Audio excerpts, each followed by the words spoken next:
ako. Dungagi lang. 50.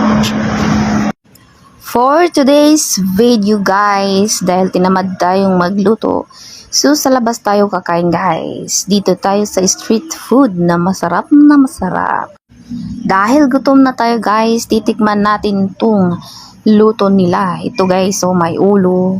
Itong isaw guys, oh, paborito ko. At may liig pa guys, sobrang sarap guys. Nakakatipid ka guys pag dito ka kumain guys kasi sa halagang 5 pesos may kanin ka na, o di ba? Mabubusog ka pa. Sarap na sarap pa talaga itong mga benta nila. Kaya guys, may enjoy ako pag dito ako sa labas kumakain. At andito pa tong masarap nilang popcorn guys. Ito yung favorito ko. Mapapasayaw ka sa sarap guys. So cheesy and yummy. Kaya lagi ko tong binabalik-balikan dito guys. Kasi ang sarap naman talaga tong mga pagkain nila.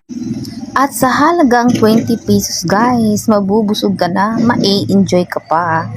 Kaya let's eat guys.